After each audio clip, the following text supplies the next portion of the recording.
And in infidelity, right, my dear. I laughed, but with respect. Oh, people, no way. I wouldn't forgive betrayal even by divine decree. See, even the Brazilians know this book is nuts. For the last time, that was one translated reviewer quote. Can we at least attempt to introduce the book with a modicum of decorum before you declare international consensus? This is Redemption by Kingsbury, the first in the apparently endless Baxter family saga. Endless saga of enabling, terrible men. And don't forget Gary Smalley gets his little credit for that. Love is a decision. Nonsense. A decision to be miserable. Apparently. It's like that awful self-help book you made us read last year. The one about organizing your sock drawer by cosmic energy. Utter garbage. It was about mindfulness, not cosmic energy, and it certainly wasn't garbage. Unlike your assessment of this book, which seems predicated entirely on judging the main character, Kari, for not immediately torching her husband's belongings. Oh, I'm sorry. Should she have sent him a muffin basket when he moved in with his college student mistress? Professor Tim, the terrible, shacks up with Little Miss, homewrecker, tells. Kari, he wants out. And she just decides to love him harder. Is this a novel? Or a training manual for doormats? It's exploring themes of faith, forgiveness, and marital commitment under duress. Some reviewers found her incredibly strong, demonstrating profound spiritual conviction. Strong. She has the backbone of a wet noodle. My cousin Cheryl's husband pulled less than half this crap, and she keyed his car, changed the locks, and signed up for kickboxing. That's strength. Kari needs therapy, not a prayer circle. I diagnose her with extreme dermatitis, possibly complicated by pious passivity syndrome. You're diagnosing fictional characters again and reducing complex spiritual struggle to pop psychology. What about Tim?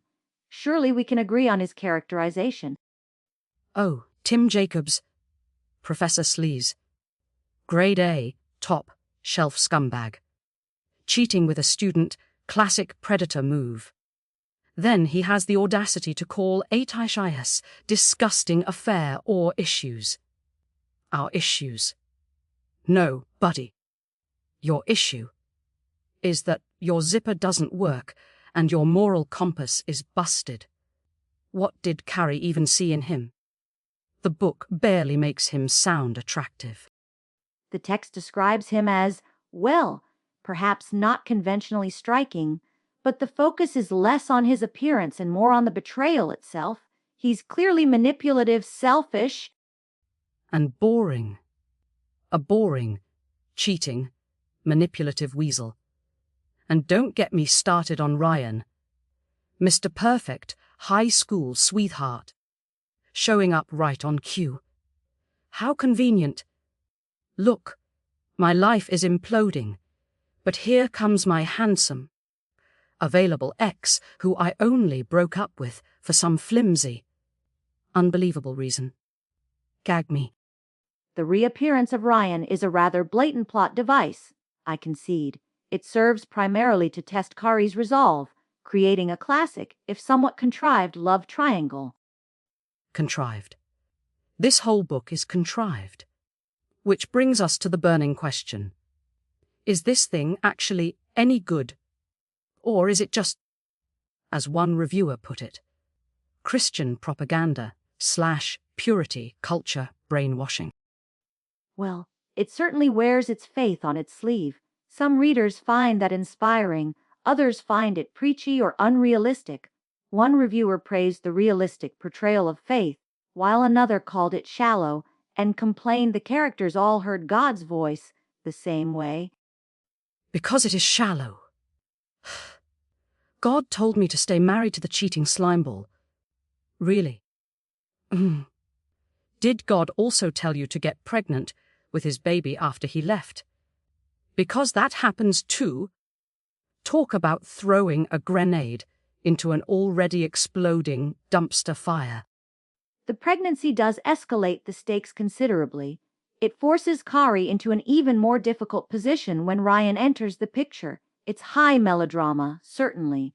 We got a listener email, from Desperate in Delaware, who asks, "My sister stayed with her husband after he cleaned out their bank account and ran off with a blackjack dealer. Is Kari's situation really that unbelievable?" It happens. But should it? No. Kick them to the curb. This book is practically telling women it's noble to suffer. If Kari were a sandwich, you know what she'd be. I hesitate to ask. A knuckle sandwich. Because that's what Tim deserves. Okay, fine. Maybe she's like unsalted crackers. Bland. Trying to be wholesome, but ultimately unsatisfying. And the ending, Tim suddenly finds God, reconciles with Kari, and then promptly dies. Convenient, wouldn't you say? Convenient. It's the best part of the book. Divine intervention, poetic justice. He finally does the right thing, apologizes, and bam, hit by a heavenly lightning bolt, metaphorically speaking. Saved Kari. The trouble of actually having to live with him again. Or it's a narrative cop-out, a way to resolve an incredibly messy situation without actually dealing with the long-term fallout of rebuilding trust. It avoids the truly difficult work. Some might even call it emotionally manipulative storytelling. Details. Okay, rating time. We need a system. How about? How many restraining orders should have been filed in this book? That seems inappropriate. Let's try. Number of times you wanted to shake a character. Out of 10, I'll give it a solid 8. The motivations were often baffling. The plot twists jarring. Shake them. I wanted to throw the book across the room. I give it 10 out of 10 shakes. Plus 2 eye rolls and a groan. 0 stars. Except for Tim dying. That gets 1 reluctant thumbs up. Maybe. So, completely contradictory. Excellent. That's how I roll. Join us next week when we tackle Gary the Sentient Garden Gnome Finds Love. Sounds riveting. It's probably better than this was. You're listening to Heart Book Radio.